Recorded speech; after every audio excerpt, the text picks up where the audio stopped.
Magre-review na naman tayo ulit ng motor. Ayun yung motor. Woo! Pogi. MT-07. Tatanggalin ka sa upuan. Ay naku po. Punta tayong Laguindingan Airport.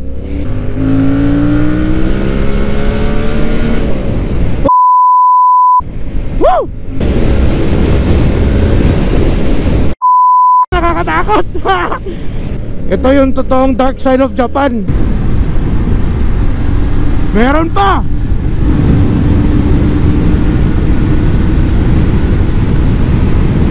Look at the view. Ganda. Sama ko yun, MT-07. Naubos hangin ko dito sa motor na to. This is the Yamaha MT-07 2017 model. Sa mga nagtatanong, delikado ba ang MT-07?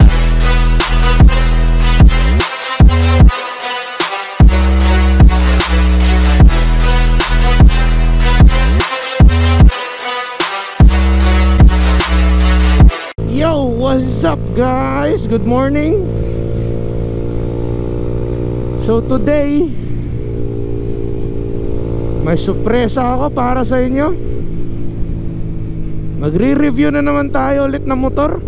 Naiintriga ako sa bike na to dahil malakas daw. Puro wheelie. Tatry natin, pero di tayo magpapawheelie ah. Sabi nila it's a good commuter bike. Hindi daw laklak sa gas. I-round off natin siya. 700cc cross plane siya. Tapos sikat din na bike. So I hope you're watching this video and you will finish this. Babalik ako mamaya, so makikita na natin yung motor. Okay, I think andito na tayo. And ayun yung motor. Tatabihan natin. Woo! Pogi. Kuya, good morning. Hi.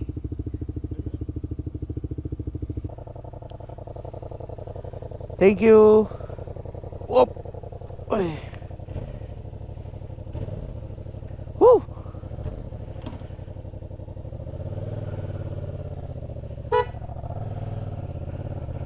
Oops.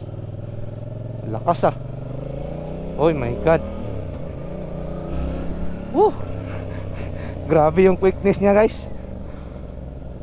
Ha. So this is the MT-07, the Yamaha MT-07, ang binabansagang pinakamamaw sa lahat ng MT dahil sa torque niya. Kasi wala din siyang traction. ABS lang siya talaga. Wala siyang mode. Race ready, putang ina, tinatanggal ako sa upuan. Kaya naman pala sinasabing mamaw kasi grabe. Arangkada talaga. The MT-07. Tatanggalin ka sa upuan. Ay naku po. So this is the 2017 model. ABS lang siya. Wala siyang traction control, walang mode, wala lahat. Ewan ko ba sa Yamaha bakit ABS lang ang nilagay sa MT-07. Nakikita ko rin to sa social media. Itong bike na to ginagamit pang stunt. Nag-i-exhibition sa motor. MT-07 ang ginagamit nila. So dadalhin ko ngayon ito sa ride, Yamaha MT-07. Bakit nga ba delikado?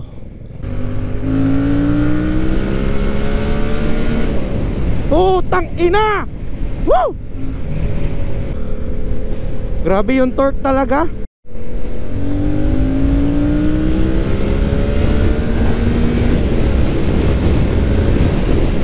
Putang ina, nakakatakot. Woo!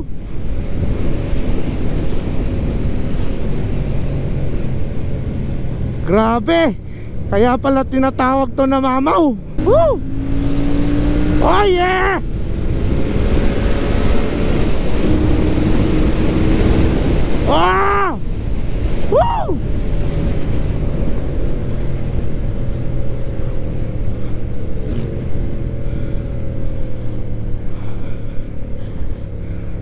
Grabe yung torque nya. Ito pala yung MT-07. Friendly siya.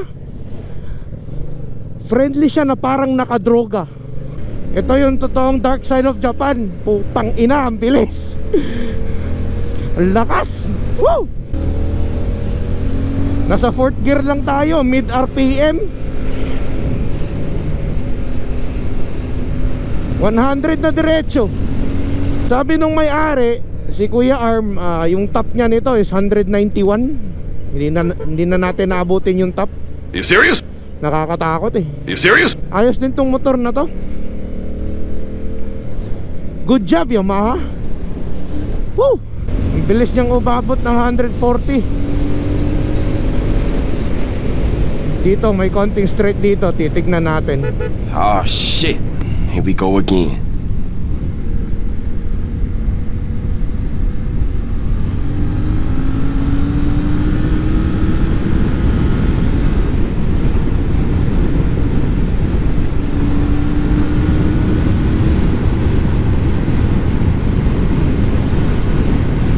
Putang ina! Putang ina! Putang ina! 190! Putang inang yan! Woo!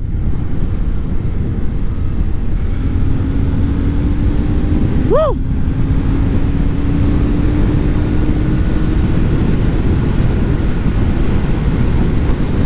Putang ina!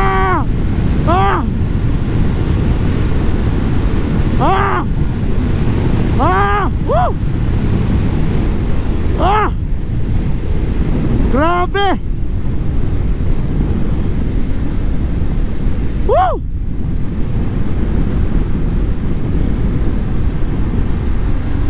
Meron pa!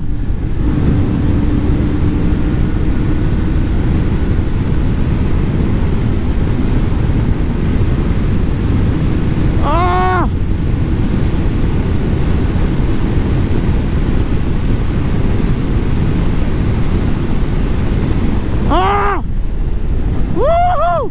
Yes! Wow!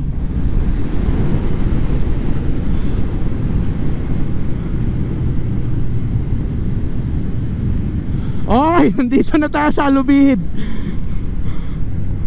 Parang 2 minutes lang ata yun. Ang bilis. Haha. Woo! Grabe ang power ng MT-07 guys. Nakakatuwa ang bike na to.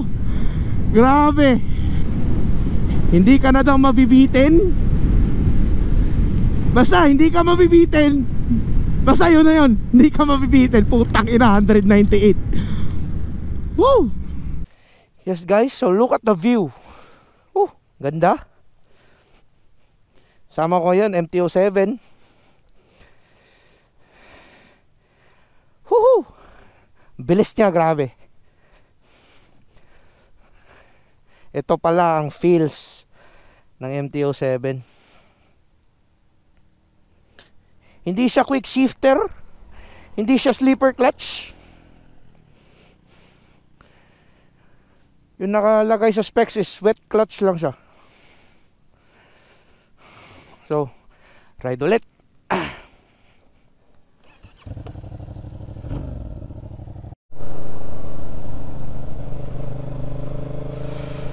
Okay, babalik tayo ng city.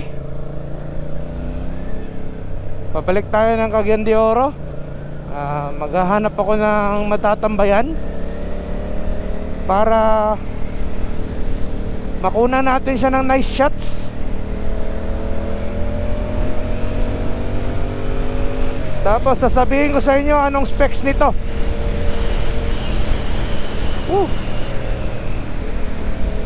Welo na naman, straight na naman to.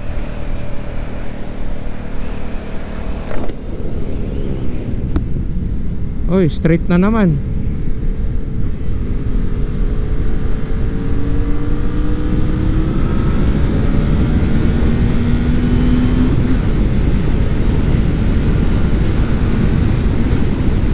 Putang ina talaga oh. Woo! Konti lang. Nakakapag 160 na.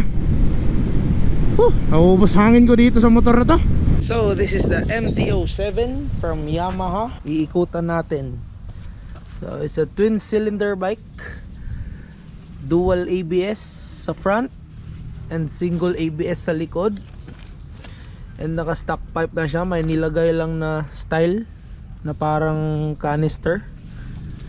So it's a sport naked. Bago ko sasagutin ang mga tanong kung bakit delikado ba daw ang MT-07, kasi walang traction control, walang ganong specifications, parang liter bike lang siya. So bago ko sasagutin, engine specs muna tayo. This is the MT-07 2017 model. Ang category niya ay sport touring. Engine displacement niya is 689.0cc.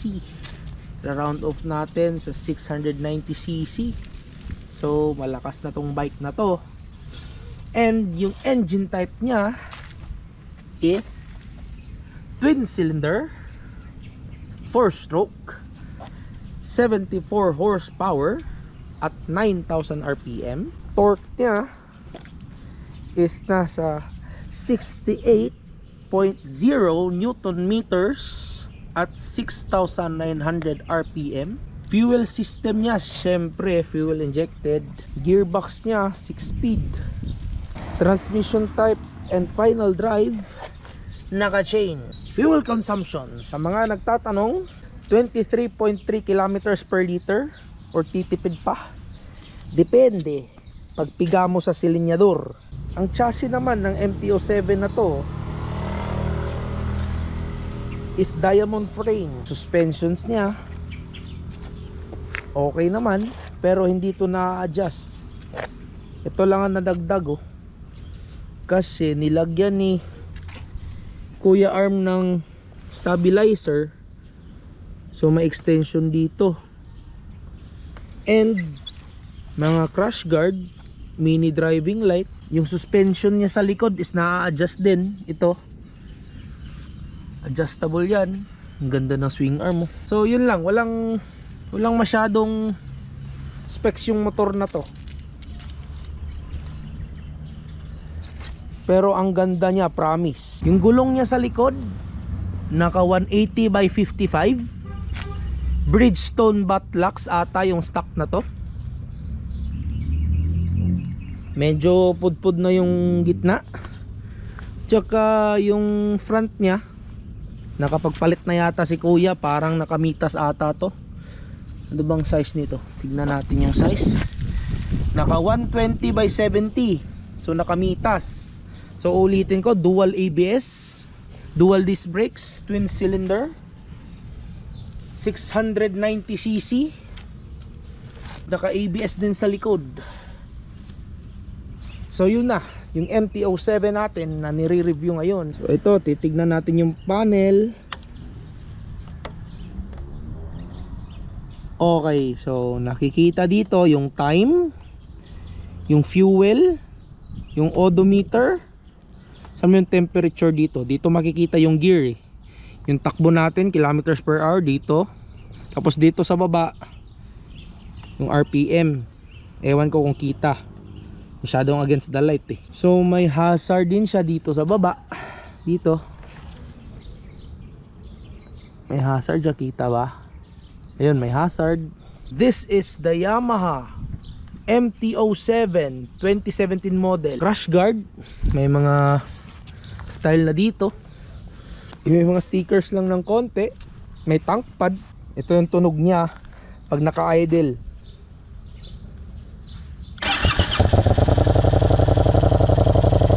Diba?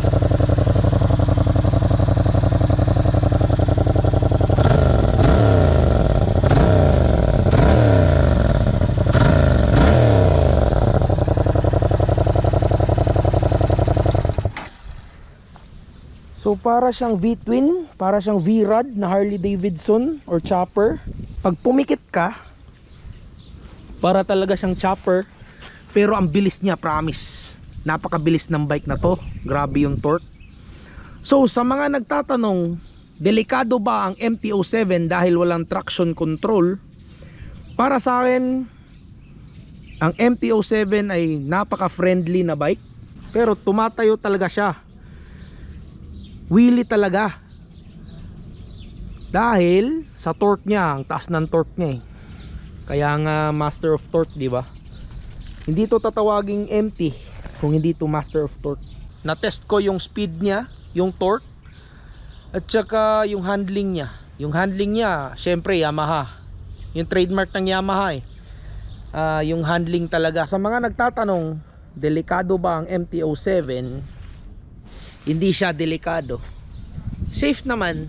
Depende lang yan sa rider eh.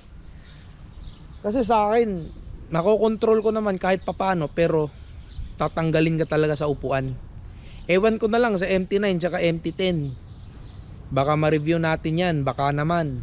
Napakaganda ng Cagayan de Oro. Sunny day. And I'm with the MT-07. Nga pala yung ABS, napaka-sensitive ano. Ang ganda ng ABS. Konting apak lang, kumakagat na. So safe talaga yung MT-07. Tumatayo lang talaga siya ng konti. Oh, gaya nito, tumatayo ng konti. Oy po, oh, tumatayo eh. Nasa second gear, tumatayo. Yung torque talaga niya, outstanding. Sa lahat ng na-review ko na big bike, liter bike, ito yung pinaka-torquey. Grabe yung torque niya. MT-07.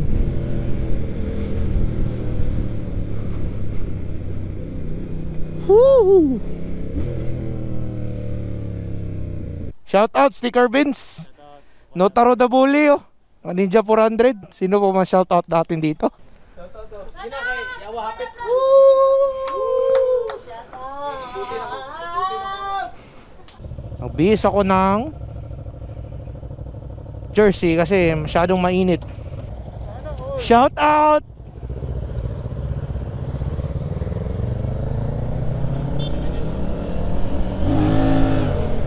Yeah.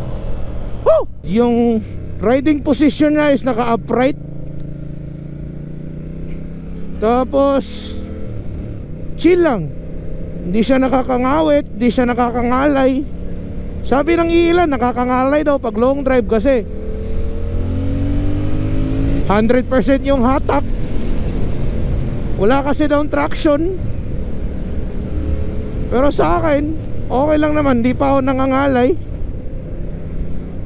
Seat height nga is okay lang. I stand 5'10". Okay, nasa Cagayan de Oro Port tayo.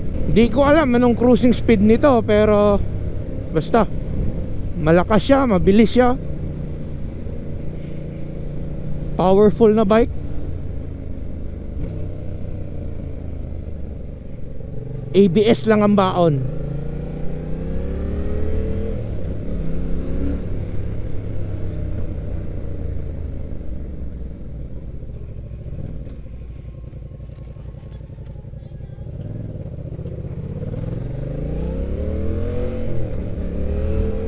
Para talagang V-twin yung tunog eh. V-twin engine, parang V-twin engine ang tunog oh. Pero naka-parallel twin to. Oh, putang ina, grabe.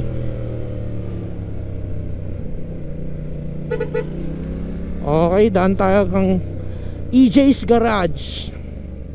Isa sa mga sponsor natin. Saan ba? Dito ba si EJ?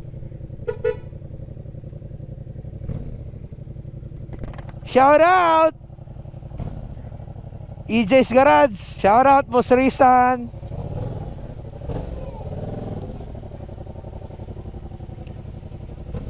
EJ's Garage.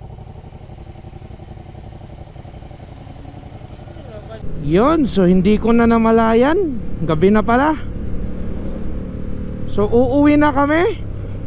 Sasama ko si MT-07. Matutulog siya sa bahay.